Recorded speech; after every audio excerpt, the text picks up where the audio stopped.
وحدہ لا شریک لہ والصلاة والسلام علی من لا نبی بعد۔ کتاب الفتن کی حدیث نمبر 18 ہے۔ وعن حذیفہ رضی اللہ تعالیٰ عنہ قال قلت یا رسول اللہ ایکون بعد هذا الخیر شر کما کان قبلہ شر قال نعم۔ اچھا، گزشتہ سبق میں بات چل رہی تھی خلافت راشدہ کے بارے میں۔ نبی کریم صلی اللہ علیہ وسلم نے ارشاد فرمایا فَإِنَّهُ مَن يَعِشْ مِنْكُمْ بَعْدِي فَسَيَرَى اخْتِلَافًا كَثِيرًا فَعَلَيْكُمْ بِسُنَّتِي وَسُنَّةِ الْخُلَفَاءِ الرَّاشِدِينَ الْمَهْدِيِّينَ تَمَسَّكُوا بِهَا وَعَضُّوا عَلَيْهَا بِالنَّوَاجِذِ وَإِيَّاكُمْ مُحْدَثَاتِ الْأُمُورِ فَإِنَّ كُلَّ مُحْدَثَةٍ بِدْعَةٌ وَكُلَّ بِدْعَةٍ ضَلَالَةٌ۔ یہاں بات سمجھیں کہ رسول اکرم صلی اللہ علیہ وسلم نے ارشاد فرمایا کہ میں دنیا میں نہیں رہوں گا اور تم میرے بعد اختلافات دیکھو گے۔ یہاں اختلاف سے مراد دینی امور میں اختلاف ہیں، دنیاوی اختلاف نہیں۔ آج کل ایک بہت بڑا مسئلہ یہ ہے کہ لوگ یہ بات کہتے ہیں کہ علماء میں اختلاف بہت ہے، ہم لوگ کدھر جائیں؟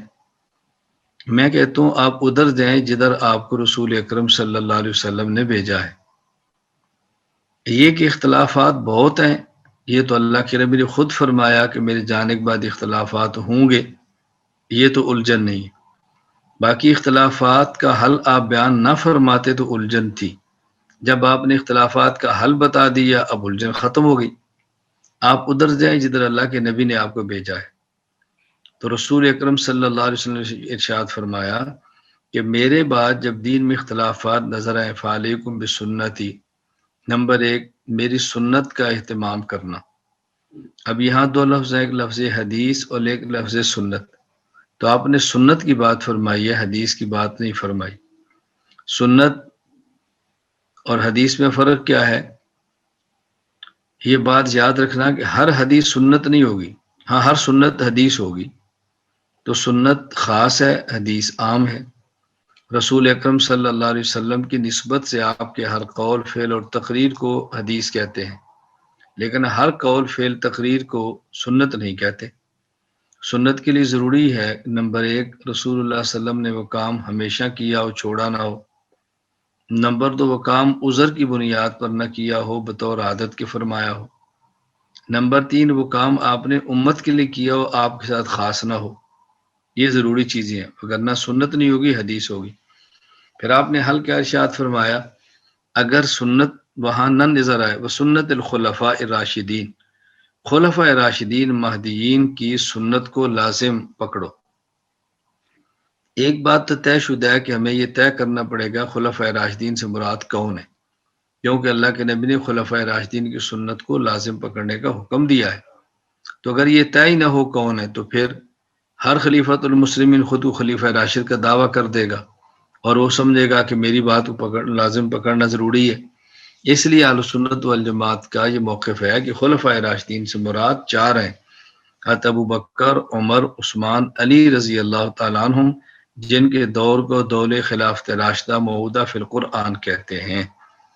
اور یہاں اپنے ارشاد فرمایا تمسکوا بہا، حالانکہ علیکم بسنتی و سنت الخلفاء، جب سنت 2 ہیں تو فرمانا چاہیے تھا تمسکوا بہما، آگے وازو علیہا کی بجائے کہنا چاہیے الازو علیہما۔ آپ نے ہما نہیں فرمایا، ہا کیوں فرمایا؟ اس سے معلوم ہوا کہ سنت رسول صلی اللہ علیہ وسلم اور سنت خلفاء یہ بظاہر 2 ہیں لیکن حقیقت میں ایک ہے۔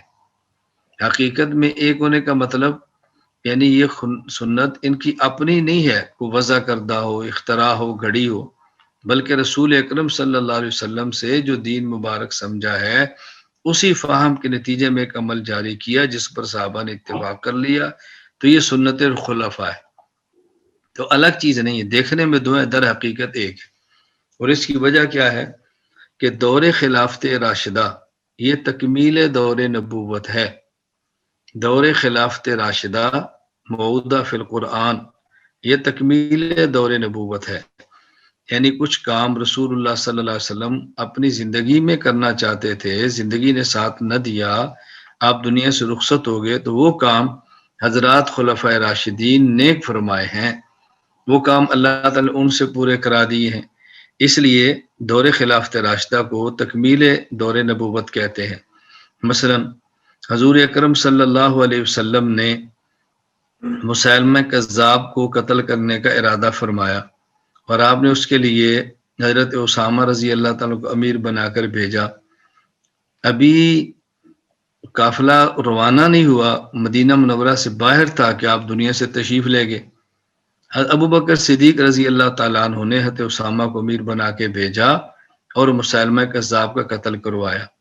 اب مسیلمہ کذاب کے قتل کا ارادہ رسول اللہ صلی اللہ علیہ وسلم کا تھا، فیصلہ آپ کا تھا، اور ہوا صدیق اکبر کے دور میں، تو یہ کام رسول صلی اللہ علیہ وسلم کے دور کا ابو بکر صدیق رضی اللہ تعالیٰ کے دور کے اندر ہوا۔ نمبر 2 دیکھیں، رمضان مبارک میں پورا مہینہ ایک امام کے پیچھے باجماعت تراویح۔ اب یہ رسول اکرم صلی اللہ علیہ وسلم بھی چاہتے تھے، لیکن ہوا حضرت عمر بن خطاب رضی اللہ تعالیٰ کے دور میں۔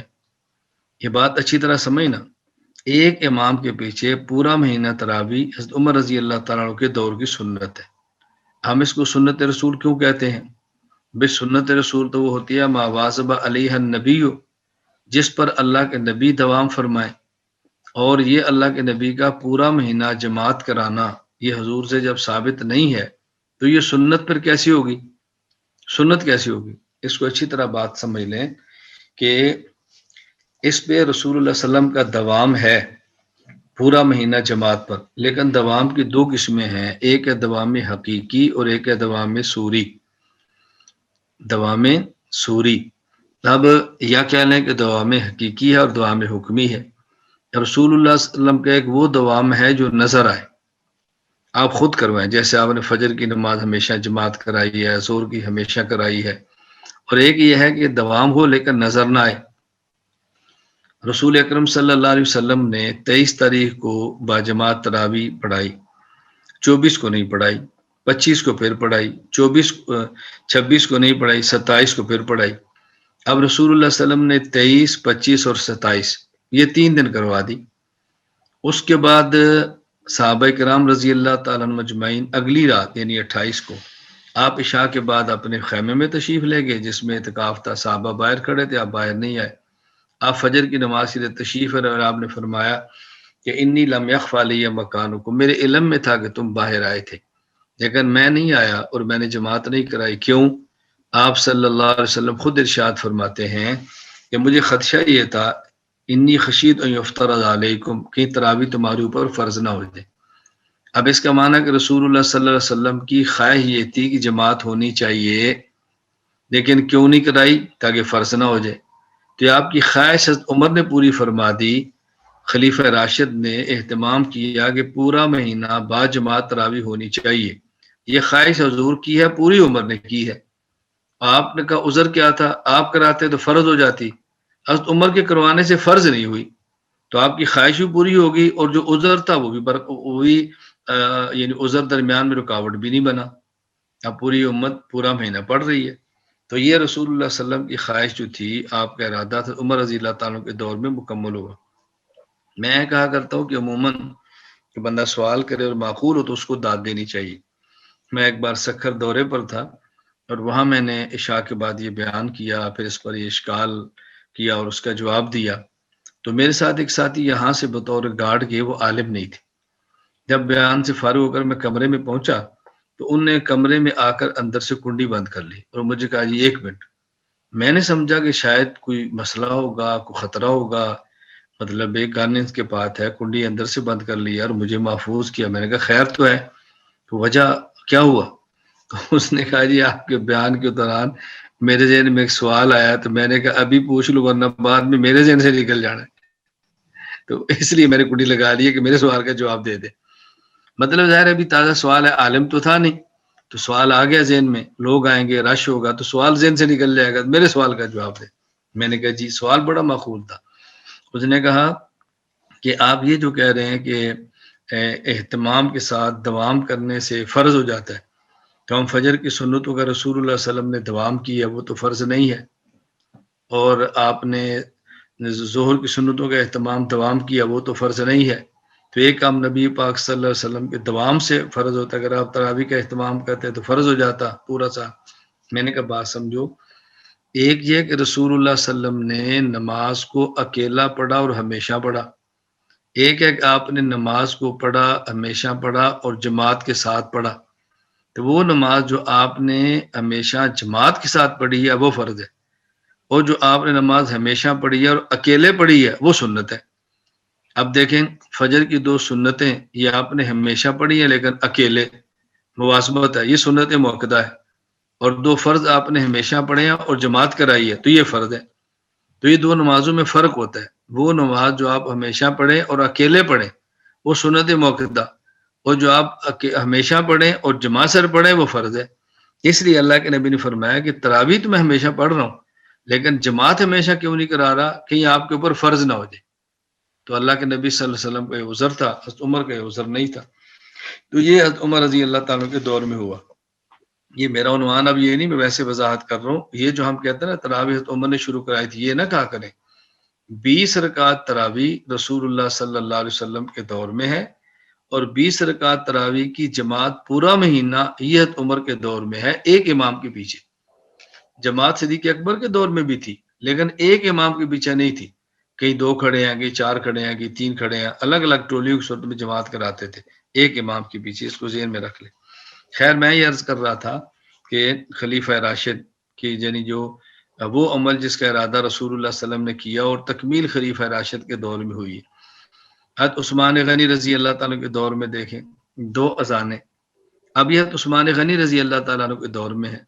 یا ایھا الذین آمنوا اذا نودی للصلاۃ من یوم الجمعہ فاسعوا الی ذکر اللہ۔ رسول اکرم صلی اللہ علیہ وسلم کے دور میں، حضرت ابو بکر کے دور میں، حضرت عمر کے دور میں 2 اذانیں نہیں، ایک اذان ہوتی تھی، اور اب جو ہے 2 اذانیں ہوتی ہیں، ایک نہیں۔ تو پہلی اذان پر ہو گئی تو لوگ تیاری شروع کر دیں، اور دوسری اذان ہو جائے تو خطبہ شروع ہو جائے۔ تو قرآن کریم تو کہہ رہا ہے اذا نودی للصلاۃ من یوم الجمعہ فاسعوا الی ذکر اللہ، کہ جب اللہ کے نام کی طرف، جب جمعے کی اذان دے دی جائے پھر اللہ کے ذکر کی طرف دوڑو۔ تو یہ جو فرمایا کہ جمعے کی اذان ہو جائے، افسو کا معنی اہتمام کرو، تیاری کرو۔ تو اگر اذان کے فوراً بعد خطبہ ہو جائے، لوگ پہلے سے مسجد میں نہیں ہیں، ادھر اذان ہوگی وہ تیاری شروع کریں گے، امام خطبہ شروع کرے گا، امام کا خطبہ مکمل ہوگا، ادھر سے لوگ گھر کے اندر ہو گئے تو جماعت ہی رہ جائے گی۔ اب عثمان غنی رضی اللہ تعالیٰ نے شروع فرمایا کہ پہلے ایک اذان دو تاکہ لوگ تیاری شروع کر دیں اور مسجد میں آئے۔ وہ مسجد میں پہنچے تو دوسری اذان کے بعد خطبہ ہو اور نماز ہو جائے۔ اب دیکھو کتنا بہترین عمل ہوا فاسعوا الی ذکر اللہ پر، کہ تیاری بھی ہو گئی، اذان بھی دیکھ لی، خطبہ بھی ہو گیا اور جمعہ بھی ادا ہو گیا۔ اگر یہ نہ ہوتا، خود اندازہ فرماؤ آج کے دور میں کتنا مشکل ہوتا۔ اگر ایک ہی اذان ہوتی اور اس کے فوراً بعد خطبہ ہوتا تو ہم جیسے نالائق کتنے ہوتے کہ جو جمعے سے محروم رہ جاتے۔ حضرت عثمان غنی رضی اللہ تعالیٰ کے دور کا اجتہاد ہے جس کو صحابہ نے قبول فرمایا ہے، اور امت پوری دنیا میں آسانی ہو گئی۔ پہلی اذان ہوتی ہے، تیاری شروع کر دو، مسجد آؤ، اور ادھر پہنچتے ہیں تو دوسری اذان ہوتی ہے، فوراً خطبہ ہوتا ہے، سب کو جمعے کی نماز مل جاتی ہے۔ تو یہ حضرت عثمان غنی رضی اللہ تعالیٰ کے دور میں ہے۔ اسی طرح پھر یہ جو تراویح ہم پڑھتے ہیں، یعنی پہلے 4 تراویح پڑھنا، پھر ترویہ، پھر 4 تراویح، پھر ترویہ، پھر 4 تراویح، اور پھر ہر 2 کے بعد سلام پھیرنا، یہ حضرت علی المرتضیٰ رضی اللہ تعالیٰ کے دور کے اندر، اور پوری امت نے اس کو قبول کیا ہے۔ تو رسول اکرم صلی اللہ علیہ وسلم نے تراویح بھی شروع فرمائی، اہتمام بھی فرمایا، لیکن مکمل اس کی ترتیب کے جس میں سب کو سہولت رہے، یہ علی المرتضیٰ رضی اللہ تعالیٰ کے دور میں ہے۔ تو دور خلافت راشدہ یہ تکمیل دور نبوت ہے۔ تو میں بات کیا سمجھا رہا تھا، لوگ کہتے ہیں یار اختلاف ہوتا ہے، ہم کیا کریں؟ ہم نے وہ کریں جو اللہ کے نبی نے فرمایا۔ حضور نے فرمایا تمسکوا بہا وعضوا علیہا، میری سنت اگر وہاں نہ ملے تو خلفائے راشدین کی سنت۔ اب لوگ کہتے ہیں جی ہم کیا کریں؟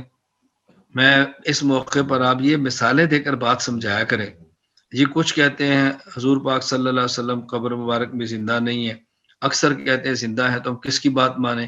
ہم نے کہا حضور کی بات مانیں۔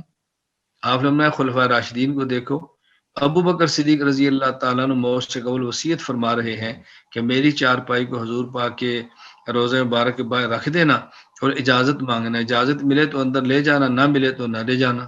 سب صحابہ نے اس وصیت پہ عمل کیا، تو معلوم ہو کہ سارے اس بات کے قائل تھے کہ حضور زندہ ہیں۔ اب جی ہم کیا کریں؟ تو یوں آپ نا مسائل بیان فرماتے رہے، مسائل کہ ہم کیا کریں، 3 طلاق 3 ہے یا 3 طلاق 1 ہے؟ بعض کہتے ہیں جی 3 1 ہے، بعض کہتے ہیں جی 1 ہے، تو ہم کیا کریں؟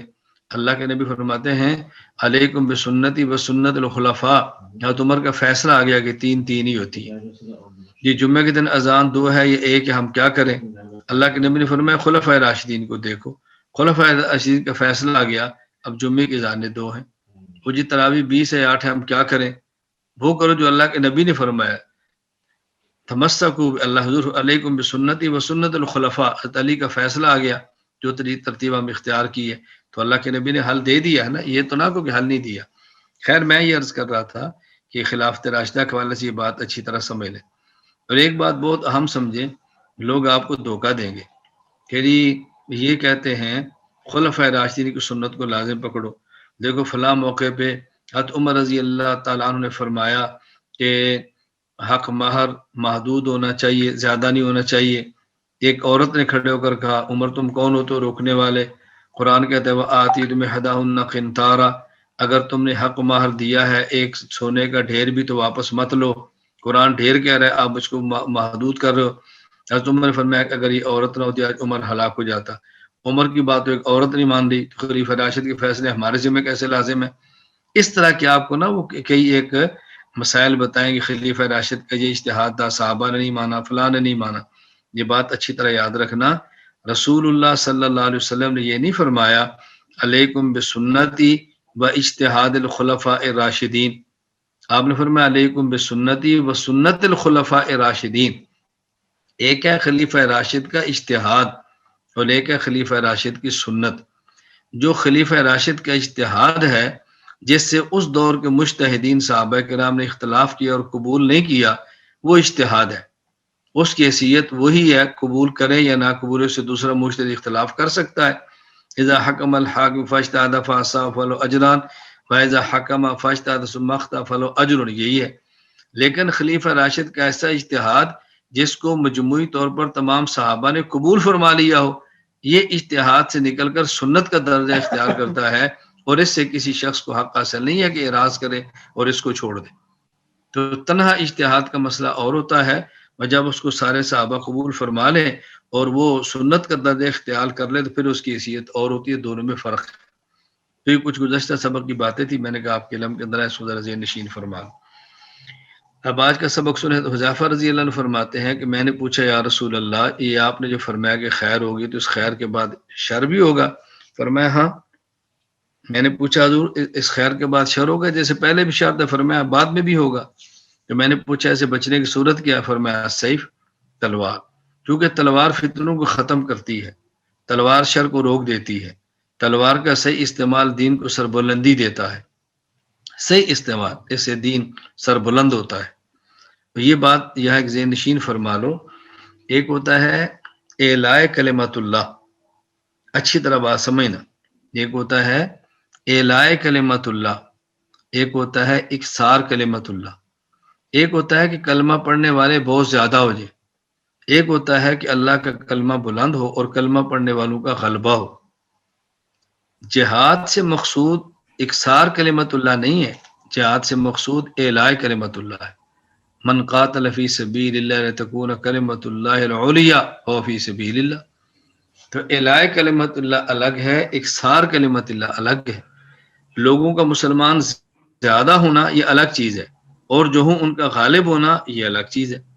تو جہاد کا جو بنیادی مقصد ہے وہ اعلاء کلمت اللہ ہے۔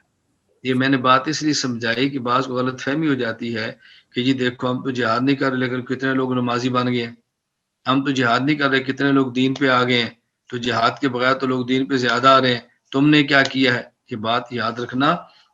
اس کی مثال میں دوں گا تو بات شاید جلدی سمجھ آئے۔ اگر کسی علاقے میں، اگر کسی بستی میں مثلا 5000 لوگ موجود ہیں، اور ان 5000 لوگوں میں 4999 بندے 999 بندے نیک ہے، مسلمان ہیں، اور ایک بندہ جو فاسق ہے اور حاکم ہے، اور حکم اس کا چلتا ہے، ان کا نہیں چلتا، شریعت کا بھی نہیں چلتا، تو اس کو آپ غلبہ نہیں کہہ سکتے، یہ کثرت تو ہے، غلبہ نہیں۔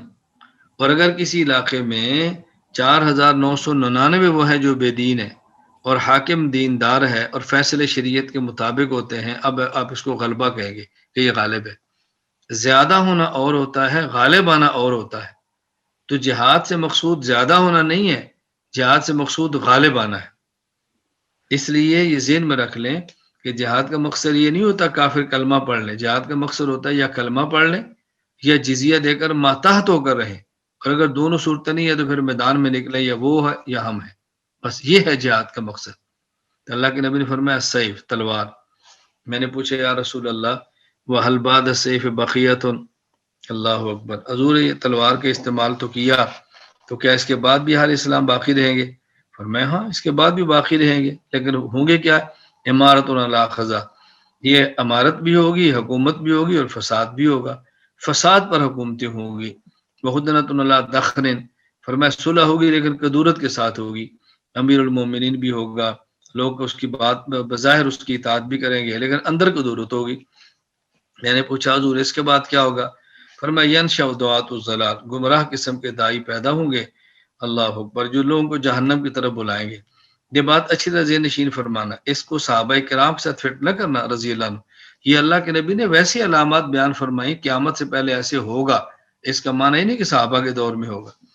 پر یاد رکھو فَإِنْ كَانَ لِلَّهِ فِي الْأَرْضِ خلیفہ، اگر زمین کے اندر کوئی خلیفہ موجود ہو جو سنت کے مطابق، شریعت کے مطابق فیصلے کرتا ہو، اور وہ تمہاری پیٹھ کو مارے، تمہارے مال کو بھی لے لے، اس کی بات پھر بھی ماننا۔ یعنی ذاتی طور پہ اس کے اعمال ٹھیک نہیں ہے لیکن فیصلے شریعت کے مطابق کرتا ہے تو اس کی اطاعت کرنا، اس کی اطاعت کرنا۔ یہ بات اچھی طرح سمجھ لینا۔ ایک ہے تمہارے ساتھ ذاتی معاملہ کیا ہے، ایک کے ساتھ ایک اس کے عمومی معاملات کیا ہے، لوگوں کو کیا بات کہتا ہے، اس کا خیال کرنا، فتنہ فساد نہ بجانا، کوشش کرنا فتنہ فساد نہ ہو، لڑائی نہ ہو، بلا وجہ ٹکر نہ ہو، مسلمانوں کے ملک میں امن برباد نہ کرنا۔ یہ بہت زیادہ ذاتی جو آپ کے اوپر ہونے والی مشکلات ہے برداشت کرنا، اور دین کے نفع کا خیال کرنا۔ میں یہ بات کئی بار سمجھانے کے لیے کہتا ہوں، دیکھو میرے ساتھ یہاں پہ اتنے معاملات خطرناک پیش ہوئے ہیں، میں نے ہر معاملے کو برداشت کیا ہے لیکن ٹکر نہیں لی، چونکہ اس سے دین کا نقصان تھا، اور نہ ٹکرانے میں دین کا فائدہ تھا۔ اب اس کا نتیجہ یہ ہے کہ الحمدللہ یہ کام ایک گاؤں سے نکلا تھا اور پورے عالم کے اندر پھیل گیا۔ یہ ہے معنی جلد زہرک واخذ مالک۔ اگر تمہارے ساتھ وہ کچھ بھی کر لے تو تم بغاوت نہ کرنا، بلکہ دینی امور کی وجہ سے ان چیزوں کو برداشت کرنا اور دین میں لگے رہنا۔ میں دونوں کا مصداق رہا ہوں، جلد زہرک کا بھی رہا ہوں، اخذ مالک کا بھی رہا ہوں۔ اللہ تعالیٰ نے دونوں سے حفاظت فرما دی۔ آپ یقین فرمائے کہ میں مناسب نہیں سمجھتے ان چیزوں کا ذکر کروں کہ جتنی میں نے مار کھائی ہے، مشقت برداشت کی ہے۔ ایسا بھی آیا وقت آیا کہ ٹوپی اتاری ہے، پھر قمیص اتاری ہے، پھر بنیان اتاری ہے، پھر یہاں تک کہا کہ اپنی شلوار اتارو۔ میں نے کہا یہ مجھ سے نہیں ہو سکتا، تم نے جو کرنا کرو، میرے اختیار میں نہیں ہے۔ تو پھر نیچے سے پنڈلی تک اوپر لایا گیا، پھر وہاں اس انداز میں کہ یعنی میرے لیے بیان کرنا بھی مشکل ہوتا ہے۔ مثلا یہ دیکھو نا، سامنے یہ پنڈلی ہے، یہ ٹانگ ہے اور یہ پنڈلی ہے، اس کے اوپر آہستہ آہستہ یوں آہستہ آہستہ آہستہ سوٹیاں مار کے اوپر جاؤ، پھر مارتے نیچے آؤ، پھر چھڑی مارتے اوپر جاؤ، پھر چھڑی مارتے آہستہ آہستہ، ضرب زیادہ نہیں۔ اس کا نقصان کیا ہوتا ہے کہ ہلکی ہلکی مار سے گوشت پھولتا ہے، جب گوشت پھولتا ہے پھر ہلکی سی مارے تو بندے کو درد ہوتی ہے، پھر اس کا بندے کو جاگنا بڑا مشکل ہوتا ہے۔ اب دیکھو یہ تشدد ہے، یہ بندہ سوچ نہیں سکتا۔ یہ پشت ہے، پشت کے بل بٹھا دو، پھر بندہ پیٹھ کے اوپر بیٹھے اور یوں پاؤں اوپر کرے، اور پاؤں کے اوپر نا یوں ہاتھوں کے ساتھ یوں کرے، جس سے نا وہ کیا کہتے ہیں، ہم پنجابی میں جلون کہتے ہیں، ایک عجیب سی کیفیت بندے کے اندر پیدا ہو جاتی ہے۔ یہ ایک مستقل تشدد کی صورت ہے، بندے کو سمجھ نہیں آتی۔ پھر اسی طرح ہمارے ہاں یہ آپ نے نہیں دیکھا، اللہ کبھی بھی نہ دکھائے، تھانے کے اندر جو جوتا جس سے مارتا ہے وہ یہ جوتے نہیں ہوتے جو آپ پہنتے ہیں، وہ اسپیشل جوتا بنا ہوتا ہے، جیسے ہاتھ ہے نا یوں کر کے بنا ہوتا ہے، یوں تھوڑی سی لمبائی ہوتی ہے، درمیان میں چوڑائی، چھوٹا پھر چوڑا، پھر اوپر ایسے، پھر پیچھے اس کے ڈنڈا لگا ہوتا ہے۔ اس ڈنڈے کے ساتھ ہم نے جو ہے نا وہ ان کے ساتھ مارے کھائی ہیں۔ یعنی بتانا مشکل ہے، میں آپ کو تشدد کی قسمیں نہیں بتا سکتا جن سے نا گزرے ہیں۔ اچھا بالکل اسی طرح میں اب ایسے کیا بتاؤں، یعنی ٹانگوں کو فولڈ کر لیا گیا، اور ٹانگوں کو فولڈ کرنے کے بعد پھر یعنی ہاتھوں کو آگے یوں ہاتھوں کو باندھ دیا اور ٹانگیں فولڈ کر کے درمیان سے نکل گئے. اب کونیاں نیچے ہے، گھٹنا اوپر ہے، کونیاں نیچے، یہاں سے ڈنڈا داخل، دوسرا ڈنڈا داخل کر لے، اوپر ٹانگیں نیچے کونیاں، درمیان سے ڈنڈا. پھر وہ ڈنڈا یوں کرسی کے اوپر آ تو پھر آدمی سے الٹا لٹکتا ہے، ٹانگیں اوپر ہے، منہ نیچے ہے. پھر وہاں انگوٹھے اور پاؤں پہ مارنا اور برداشت کرنا. یہ باتیں کہنی بہت آسان ہے، یہ باتیں بندہ سن تو سکتا ہے، گزر نہیں سکتا. پھر ایسے بھی ہوا، مطلب درخت ہے، درخت کے ساتھ ہاتھ دونوں پیچھے، دونوں ہاتھ پیچھے باندھے، پھر ان ہاتھوں کو رسے کے ساتھ باندھ کیا. اب درخت کے ساتھ لٹکایا. اب بندہ یوں لٹکا ہوا ہے کیونکہ ہاتھ الٹے باندھے ہوئے، قمیص اتاری ہوئی ہے، الٹے ہاتھ، ہاتھ نیچے آپ کسی کے باندھ دو، ایک ایسے سیدھے باندھنا، سیدھے نہیں، الٹے پیچھے باندھو، پھر اس کے ساتھ رسا باندھو تو پورا وزن آدمی کے کندھے کے اوپر آ جاتا ہے، پورا وزن یہ لٹکا ہوا ہے. پھر اس کے بعد 2 اینٹیں ان کو رسی کے ساتھ باندھ کے یوں باندھ، ایک دائیں ایک لٹکی، گردن کے اوپر بھی بوجھ ہے اور یوں لٹکے رہو. یہ باتیں کہنی بہت آسان ہے، میں صرف کہتا ہوں جالدہ ظاہر، میں ان سے گزر چکا ہوں، لیکن الحمدللہ ہم نے اپنے کام کو چھوڑا نہیں ہے، ٹکرائے نہیں ہے، ٹکرائے نہیں. اس ٹکرانے نہ ٹکرانے کا کیا تھا کہ ایجنسیوں کا ہے، یہ گورنمنٹ کا ہے، یہ ملا ہوا ہے، کیوں ان کے خلاف نہیں بولتا. عجیب بات ہے، یعنی میں جانتا ہوں بہت سارے لوگ ان کے ہوتے ہیں اور ان کے خلاف بولتے ہیں، اور پلان کے تحت بولا جا رہا ہوتا ہے تاکہ تم تھوڑی سی تقریر کرو، تاکہ لوگ یہ سمجھے بھی یہ بہت نڈار آدمی ہے، تمہارے ساتھ جڑیں گے، پھر جو ہم کہیں گے آئندہ تم وہ کرتے رہنا. میں بہت ساری باتیں ایسی جو نہیں کرنا چاہتا کہ میں کن کن مراحل سے گزرا ہوں، اس لیے میں ان باتوں سے متاثر نہیں ہوتا. فلاں بندہ مخالف ہے، فلاں موافق ہے، فلاں گرج رہا ہے، فلاں نہیں گرج رہا، مناسب نہیں ہوتا کہ میں ایسی باتیں کروں. میں اس لیے آپ سے کہتا ہوں آپ اعتماد کر لو تو انشاءاللہ آپ کو نفع ہوگا. واخذ مالک، یہ جہاں آپ بیٹھے ہیں ایک وقت وہ تھا کہ چیف سیکرٹری پنجاب کیس کا آرڈر آ گیا تھا، ساری جائیداد قرق کر لو، ضبط کر لو بحق سرکار. بھی کیا جرم ہے ہمارا؟ لیکن الحمدللہ وہ سرکاریں چلی گئی ہیں، یہ بحق سرکار ضبط نہیں ہوا. سرکاریں دنیا سے چلی گئی، یہاں بیٹھ کے دین کا کام ہو رہا ہے، عقیدے کا کام ہو رہا ہے. میں یہ سمجھانے کے لیے کہتا ہوں کہ آپ کے سامنے حوالہ ہے کہ اللہ کے نبی نے ارشاد فرمایا جلد ظہرک واخذ مالک فاتہ. ہم نے غلط باتوں میں اطاعت نہیں کی، لا طاعت لمخلوق فی معصیت الخالق. اپنے ذاتی معاملات سب کچھ برداشت کیے اور لگے رہے. اللہ تعالی ہم سب کو توفیق عطا فرمائے اور اللہ تعالیٰ قبول فرمائے اور دین کی خدمت کے لیے اللہ تعالیٰ محروم نہ کرے، اس کا ہمیشہ جو ہے نا وہ ذہن رکھے. تو میں صرف آپ سے کہہ رہا تھا کہ بعض باتیں ایسی کہ بندہ احادیث کو سمجھنا یہ بہت اہم چیز ہوتی ہے کہ بندہ سمجھے. اگر سمجھ نہ آئے تو پھر عمل تو بات کا مسئلہ ہے، جب سمجھ نہ آئے تو عمل اس نے کیا کرنا ہے. اللہ ہم سب کو بات سمجھنے کی توفیق عطا فرمائے. کیونکہ عام بندہ سمجھ نہیں سکتا بھی اس کا مطلب کیا ہے کہ جب وہ ظالم بھی ہے، کوڑے بھی مار رہا ہے اور مال بھی لے رہا ہے اور اس کے باوجود اللہ کے نبی فرما رہے اس کی اطاعت کرو، تو کیا معنی ہے اس کا، کیسے اطاعت کرو؟ تو یہ میں نے مفہوم آپ کے سامنے بیان کیا ہے کہ انتظامی امور میں اس کی بات مانتے رہو. جو شریعت کے اندر غلط بات ہے اس کے اندر تو اطاعت نہیں ہوتی. انتظامی امور میں مانتے رہو اور چلتے رہو کہ اس میں نفع ہوگا. اللہ تعالی ہم سب کو یہ بات سمجھنے کی توفیق عطا فرمائے. فرمایا وَإِلَّا فَمُتْ، اور اگر یہ نہ ہو سکے وَأَنْتَ عَازٌ عَلَىٰ جَذْلِ شَجَرَةٍ، پھر کسی درخت کی جڑ کے اندر زندگی گزار، اس کو اپنا مسکن بنا اور وہیں پہ تیری موت آنی چاہیے. حاضہ یعوذ کا معنی ہوتا ہے درخت، یعنی اپنی داڑھ سے مضبوطی سے پکڑنا، درخت کی جڑ کو مضبوطی سے پکڑو، یعنی ایک سائڈ پہ ہو جاؤ. میں نے پوچھا یا رسول اللہ پھر کیا ہوگا؟ فرمایا ایک وقت آئے گا پھر دجال نکلے گا، اس کے بعد اس کا نہر بھی ہوگی، آگ بھی ہوگا. جو اس کی آگ کے اندر جائے گا اجر اس کا ہوگا، گناہ معاف ہو جائیں گے، اور جو اس کی نہر کے اندر جائے گا اس کے گناہ ہوں گے اور اجر اس کے ضائع ہو جائیں گے. اس کا مطلب کیا ہے؟ بات اچھی طرح سمجھنا. قرب قیامت کی علامات میں سے یہ ہے حضرت مہدی مدینہ منورہ میں پیدا ہوں گے. حضرت مہدی مدینہ منورہ میں پیدا ہوں گے. تو جو ہمارا عقیدہ ہے حضرت مہدی کے ظہور کا نہیں ہے، حضرت مہدی کی پیدائش کا ہے. اس لیے میں اکثر علماء سے عرض کرتا ہوں کہ جب آپ ان فطروں کے خلاف پڑھاتے ہیں تو کہتے ہیں ظہور مہدی پر درس ہوگا. بھئی ظہور مہدی ہمارا عنوان ہی نہیں ہے تو ظہور مہدی پر درس کیسے ہوگا؟ یہ بات سمجھا کرو. حضرت مہدی، ان کا نام محمد، والد کا نام عبداللہ، حضرت فاطمہ رضی اللہ تعالیٰ عنہ کی اولاد میں سے ہوں گے. رسول اکرم صلی اللہ علیہ وسلم کے سیرت اور کردار میں مشابہ ہوں گے. مدینہ منورہ میں رہنے والے ہوں گے. اور مکہ مکرمہ میں حضرت مہدی کا اعلان ہوگا. وہ کیسے؟ شام اور عراق کے اولیاء اور ابدال بیت اللہ کے طواف کے دوران انہیں پہچان لیں گے اور ان کے ہاتھ پر بیعت کریں گے۔ ان کی حکومت پہلے عرب میں ہوگی، پھر پوری دنیا میں پھیل جائے گی۔ ان کے دور حکومت میں عدل و انصاف بہت زیادہ ہوگا، آپ کا ہر عمل شریعت کے مطابق ہوگا۔ اللہ اکبر۔ پھر یہی حضرت مہدی عیسائیوں سے جہاد کریں گے، دنیا کو فتح کریں گے، اور یہ شام کے علاقے اصل میں سوریہ ملک ہے اور شام اس کا دارالحکومت ہے۔ وہاں دمشق کے مشرقی کنارے پر فجر کی نماز کا وقت ہوگا، ادھر سے حضرت عیسیٰ علیہ السلام نازل ہو جائیں گے۔ حضرت عیسیٰ علیہ السلام حضرت مہدی سے کہیں گے آپ نماز پڑھو، مہدی کہیں گے آپ پڑھو، باللہ حضرت مہدی نماز پڑھائیں گے، عیسیٰ علیہ السلام آپ کے پیچھے نماز پڑھیں گے، حضرت عیسیٰ علیہ السلام ان کو ساتھ لیں گے، پھر آپ جہاد فرمائیں گے، اور ادھر سے دجال پیدا ہو جائے گا۔ اور یہ دجال یاد رکھنا یہودیوں کا فرد ہوگا، اس کی دونوں آنکھوں کے درمیان کاف فارا یہ لکھا ہوگا، اس کی دائیں آنکھ یہ جیسے چنے کے برابر ہے، ناخونہ کی طرح سے اٹھی ہوگی اس دجال کی۔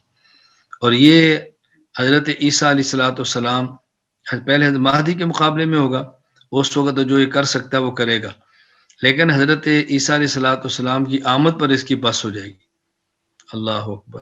ان کے بعد اس کی بس ہو جائے گی، حضرت عیسیٰ کو دیکھ کر ایسے پگھلے گا جیسے برف پگھلتی ہے، وہ سمجھے گا کہ میری خیر نہیں ہے۔ حضرت عیسیٰ علیہ السلام کو اللہ تعالیٰ نے یہ طاقت دی ہوگی کہ حضرت عیسیٰ علیہ السلام کا جو سانس ہے، اس سانس سے کفر مرے گا۔ کہاں جائیں گی ٹیکنالوجی بتاؤ، یعنی اسلحے کی بھی ضرورت نہیں رہے گی، سانس لیں گے، اور وہ سانس جس کافر تک پہنچے گا کافر اس کو سونگنے سے مریں گے۔ اللہ تعالیٰ ایسی ان کو اپنے کرم سے طاقت عطا فرمائیں گے، اپنے فضل سے عطا فرمائیں گے۔ خیر، یہ دجال میں نے کہا یہ قوم یہود میں سے ہوگا، اس کے کاف فیرا لکھا ہوگا، اس کی دائیں آنکھ کے اندر یہ، اور یہ شام اور عراق کے درمیان سے نکلے گا، نبوت کا دعویٰ کرے گا، اصفہان ایران میں جائے گا، 70,000 یہودی اس کے پیچھے ہوں گے۔ جو اس نے خیر کرنا ہے وہ کرے گا، بالآخر عیسیٰ علیہ السلام اس کا پیچھا کریں گے۔ حضرت مہدی کا تو انتقال ہو جائے گا، بیت المقدس میں عیسیٰ علیہ السلام جنازہ پڑھائیں گے، جنازے کے بعد ان کو دفن فرمائیں گے، اور مقام لد ایک جگہ نام ہے، وہاں اس کو دجال کو ماریں گے۔ ان یہودیوں نے اسرائیل میں ایک ایئرپورٹ لد کے نام پہ بنایا ہوا ہے، مجھے تو انگلش میں ان چیزوں کے نام نہیں آتے، اور اڑن تشتریک جسے ہم کہتے ہیں نا، وہاں اس طرح جہاز تیار کیا ہوا ہے، یعنی جب عیسیٰ علیہ السلام آئیں گے، دجال جہاز میں بیٹھے گا اور اڑ جائے گا، اوپر آسمان میں چلا جائے گا جہاں تک ان کی پہنچ نہیں ہوگی۔ ان نے اپنی ترتیب یوں بنا رکھی ہے کہ ہم اس طرح اس کو بچا لیں گے۔ تو بھائی تمہیں اتنا پتہ ہے کہ عیسیٰ علیہ السلام آئیں گے، یہ تو مانتے ہو، ان سے بچانے کے لیے تم جہاز بنا رہے ہو، تو یہ بھی مان لو کہ جو عیسیٰ علیہ السلام آئیں گے وہ اسی کو ماریں گے، یہ بھی تو ذہن بنا لو نا ذرا۔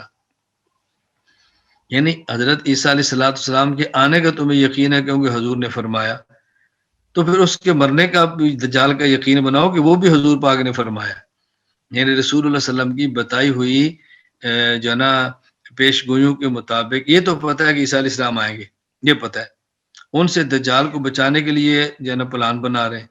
وہ ظالموں، جس اللہ کے نبی نے بتایا عیسیٰ علیہ السلام آئیں گے، اسی نبی نے بتایا کہ لط کے مقام پہ دجال کو قتل بھی کریں گے، تو ساری باتیں مان لو، آدھی مان کے تم اس کو بچاتے پھر رہے ہو، کیسے بچے گا؟ تو خیر، اللہ کے نبی ارشاد فرمائے ثم یخرج الدجال، پھر دجال ظاہر ہوگا، اس کے بعد اب نہریں بھی ہوگی، یا تو حقیقتاً نہر ہوگی، پانی کی آگ ہوگا، یا حقیقتاً مراد نہیں ہے، بلکہ مطلب یہ ہے کہ اس کے ساتھ اللہ تعالیٰ سحر یا شعبدی کی بنیاد پر اس کو طاقت عطا فرما دیں گے، وہ بارش برسانا چاہے گا تو برسا لے گا، آگ نکالنا چاہے گا تو نکالے گا۔ اس وقت یہ باتیں سمجھنی بڑی مشکل تھی، اور آج سمجھنی بہت آسان ہے۔ میں نے اپنی آنکھوں سے مصنوعی بادل برستے دیکھے ہیں، اپنی آنکھوں سے، کئی ممالک میں دیکھے ہیں، یعنی بارشیں برساتے ہیں باقاعدہ۔ اب جہاز ہے، اور جہازوں کے اندر انجیکشن ہوتے ہیں، میں نے پہلے کہ مجھے انگریزی نام نہیں ہے، تو بادل کو انجیکشن لگاتے ہیں، اس کے ساتھ بادل پھٹتا ہے، پھٹ کے بارش کی صورت میں وہ برستے ہیں۔ یہ میں نے برستے دیکھے ہیں، میں کوئی سنی باتیں نہیں کہہ رہا، جو ساری جدید ٹیکنالوجی آج بھی موجود ہے، جہاں چاہے بارش برسا سکتے ہیں، یہ کوئی مسئلہ نہیں رہ گیا، بارش برسانا یہ مسئلہ نہیں رہ گیا۔ تو یہ ساری ٹیکنالوجی ہے، دجال اسی ٹیکنالوجی بارش برسائے گا، اسی سے وہ سبزے اگیں گے۔ اللہ تعالیٰ ہم سب کی حفاظت فرمائے۔ یعنی ایسے وہ علاقے ہیں جہاں بالکل ریت ہے، تو تصور نہیں ہے، وہاں مصنوعی مٹی ڈالی جاتی ہے، پانی ڈالا جاتا ہے، اور اتنا وہاں پر سبزہ ہوتا ہے کہ آدمی سمجھتا ہے کہ شاید یہ حقیقی زمین کے اندر سے اگ رہا ہے، حالانکہ ایسا نہیں ہوتا۔ تو خیر اللہ کے نبی نے فرمایا دونوں چیز اس کے پاس ہوگی، جو لوگ اس کی نہر کے اندر جائیں گے وہ گناہ گار ہوں گے، نیکیاں برباد کر بیٹھیں گے، اور جو اس کی آگ کے اندر کود پڑیں گے نیکیاں ہوں گی اور گناہ ان کی ختم ہو جائیں گے۔ دنیا کی زندگی بہت مختصر ہے۔ فرمایا اس کے بعد کیا ہوگا کہ سمین تو جو المہر، پھر ایسا ہوگا کہ ایک جانور کا جو چھوٹا بچہ ہوتا ہے، اللہ اکبر، مقصد ہے کہ چھوٹا بچہ پیدا کیا جائے گا، کیا مطلب پیدا ہوگا، فلا یرکب، ابھی اس گھوڑے کے بچے پر سوار بھی نہیں ہوگی تو قیامت آ جائے گی۔ یہاں یہ بتانا مقصود ہے کہ یعنی اوقات میں برکت ختم ہو جائے گی۔ دجال کے قتل کے بعد عیسیٰ علیہ السلام کا دور ہے، یہ اسلام ہوگا، اس کے بعد کفر پھیلنا شروع ہوگا، ایک وقت آئے گا کہ بس کفر ہی کفر ہے، یعنی اس کے بعد پھر درمیان میں اور کوئی ایسی علامت نہیں ہے جو نبی کے حوالے سے ہو، یا اور چھوٹی چھوٹی علامتیں بعض ہیں، تو اس کے بعد قیامت آ جائے گی۔ بعض روایتوں میں نے پوچھا، آپ نے جب فرمایا ہدنۃ علی دخن و جماعت علی اخزائن، فرمایا کہ وہ جماعت ہوگی، حکومت ہوگی، فساد کی بنیاد پر ہوگی، صلح ہوگی، ساتھ کی دورت بھی ہوگی۔ میں نے کہا یا رسول اللہ الہدنۃ علی دخن ماہیہ، یہ صلح ہوگی، قدورت ہے، یہ ہے کیا؟ فرمایا لا ترجع قلوب واقوام علی الذی کانت علیہ، جیسے دل پہلے تھے اب دل ویسے نہیں ہوں گے، دلوں میں تغیر آ جائے گا۔ میں نے پوچھا اس خیر کے بعد کوئی شر بھی ہوگی؟ فرمایا ہاں، ایسے فتنہ ہوگا ہم یا سما، وہ فتنہ اندھا ہوگا، بہرا ہوگا، بعض روایت میں گونگا ہوگا۔ اس پر تفصیل سے بات انشاءاللہ ایک دو سبق کے بعد آ جائے گی۔ فرمایا وہاں دعات ہوں گے جو جہنم کے دروازے پر کھڑے ہو لوگوں کو بلائیں گے، فین مت یا حذیفہ وانت عاذ علی جزل، اے حذیفہ اگر تمہاری موت اس حالت کے اندر آ جائے گی تم کسی درخت کے جو ہے نا وہ درخت کی جڑ کے ساتھ لگے ہو، فرمایا یہ بہتر ہے اللہ اکبر ان تتبع احد منہم، یہ جو داعی ہیں جہنمی قسم کے، ان کے پیچھے پڑنے سے بہتر ہے کہ الگ تھلگ تمہاری موت آ جائے۔ کتاب الفتن کی حدیث نمبر 19، حضرت ابو ذر رضی اللہ تعالیٰ فرماتے ہیں کہ میں رسول اللہ صلی اللہ علیہ وسلم کے پیچھے حمار پر، گدھے پر سوار تھا، جب ہم مدینہ منورہ کی بستی سے باہر نکلے، آبادی سے باہر چلے گئے، تو آپ نے فرمایا ابو ذر ذرا سوچو اس وقت تمہاری کیا حالت ہوگی جب اتنی مدینہ میں بھوک ہوگی کہ تم بستر سے اٹھو گے اور مسجد تک پہنچنا مشکل ہو جائے گا، اتنی بھوک ہوگی، حتیٰ یوجدک الجوع، یعنی تمہیں یہ بھوک مشقت میں مبتلا کرے گی، پریشان کر کے رکھ دے گی۔ میں نے کہا اللہ کا رسول ہی بہتر جان، تو پھر کیا ہوگا؟ فرمایا تعفو یا ابا ذر، اے ابو ذر اس وقت بھی مانگنے سے بچنا، سوال کرنے سے بچنا۔ قرآن کریم میں ہے نا یحسبهم الاغنیاء من التعفف لا يسألون الناس الحق، قرآن کریم کے اندر ہے کہ ایسے مومن، ایسے فقراء بھی ہوں گے کہ اغنیاء ان کو یحسب الجاہل اغنیاء، کہ جاہل ان کو سمجھیں گے کہ اغنیاء ہیں، کیوں؟ من التعفف، اس لیے کہ وہ کسی سے مانگتے نہیں ہیں۔ تو اللہ کے نبی صلی اللہ علیہ وسلم نے ارشاد فرمایا ایسی حالت میں بھی ابو ذر مانگنے سے بچنا، اپنی غیرت اور حمیت کا خیال رکھنا۔ میں نے پوچھا یا اللہ اکبر، اللہ کے نبی فرماتے ہیں اچھا ابو ذر وقت کیسا ہوگا جب مدینہ میں اتنی موتیں ہوں گی، اتنی ایسی موتیں آئیں گی، ایک گھر کی قیمت، یعنی ایک گھر جو ملے گا مکان، وہ غلام کی قیمت کے برابر ہوگا، حتیٰ کہ ایک قبر کی قیمت بھی ایک غلام کے برابر ہو جائے گی، یعنی غلام بیچیں گے تو قبر کی جگہ ملے گی، یعنی اتنی موتیں شروع ہو جائیں گی۔ میں نے کہا اللہ کے رسول ہی بہتر جانتے ہیں، میں کیا سمجھ اس وقت کیا ہوگا؟ آپ نے فرمایا تصبر یا ابا ذر، اس وقت بھی تو نے صبر کا دامن نہیں چھوڑنا، صبر سے کام لینا۔ پھر اللہ کے نبی صلی اللہ علیہ وسلم پوچھا ابو ذر اس وقت کیا ہوگا کہ جب قتل عام بہت ہو جائے گا، حتیٰ کہ وہ قتل عام میں بہنے والا خون، احجار الزیت، یہ مدینہ منورہ میں جگہ کا نام ہے، احجار الزیت، اگر اس پتھر احجار الزیت کو پورا خون ڈھانپ لے، کہ اللہ کے رسول ہی بہتر جانتے ہیں، فرمایا تاتی من انت منہ، دیکھو جن سے تمہارا تعلق ہے نا تم وہیں چلے جانا، یعنی خلیفہ وقت کے ساتھ رہنا یا اپنے گھر میں رہنا، جس حد تک ممکن ہو بچنا۔ میں نے کہا یا رسول اللہ میں ہتھیار نہ باندھوں، یعنی میں بھی نکلوں شریک ہو جاؤں؟ فرمایا شارکت القوم اذن، پھر تو بھی ان جیسا ہو جائے گا جیسے وہ مار رہے ہیں۔ مقصد یہ ہے کہ قتل و قتال ایسا اندھا ہوگا کہ پتہ نہیں چلے گا حق پر کون ہے باطل پر کون ہے۔ اگر ایسے وقت میں تم ہتھیار اٹھاؤ گے پتہ نہیں چل رہا ہوگا قاتل یعنی حق پر کون ہے، تو کہ ایسا نہ ہو کہ تم ان کے ساتھ مل جو حق ہے، تو پھر تو نقصان ہوگا تمہارا۔ تو میں نے کہا یا رسول اللہ پھر مجھے آپ ارشاد فرمائیں میں کیا کروں؟ آپ نے فرمایا ان خشیتا، اللہ اکبر، اگر تمہیں یہ اندازہ ہو کہ تلوار کی چمک تمہارے اوپر غالب آ جائے گی تو تم ایسا کرو کہ اپنے کپڑے کے ایک کنارے کو اپنے چہرے پر لٹکا لو۔ مطلب کیا؟ کہ تم کپڑے کو اپنے چہرے پر لے لو، نہ تمہیں کوئی پہچانے اور نہ تم تلوار کے ساتھ کسی کے اوپر وار کر سکو، کوئی اور وار کرے اور اپنا گناہ بھی لے لے اور تمہارا گناہ بھی لے لے، یعنی اگر تم مارتے تمہیں گناہ ہوتا، تو جب تم نہیں مار رہے تو یہ گناہ بھی اپنے کھاتے لے گا اور اپنا گناہ بھی لے گا، اور یوں تم اپنے آپ کو بچا سکو گے اور ان فتنوں سے بچنے کی تم کوشش کرو۔ اکثر رسول اکرم صلی اللہ علیہ وسلم نے یہ ابو ذر رضی اللہ تعالیٰ عنہ فرمایا کہ حالات جیسے بھی آ جائیں، بھوک آ جائے، موت آ جائے، قتل عام ہو جائے، اپنے آپ کو صبر کے دامن کے ساتھ وابستہ رکھنا اور ان فتنوں سے بچانے کی تم نے بھرپور کوشش کرنی ہے۔ یہ نبی کریم صلی اللہ علیہ وسلم نے ترغیب دی ہے۔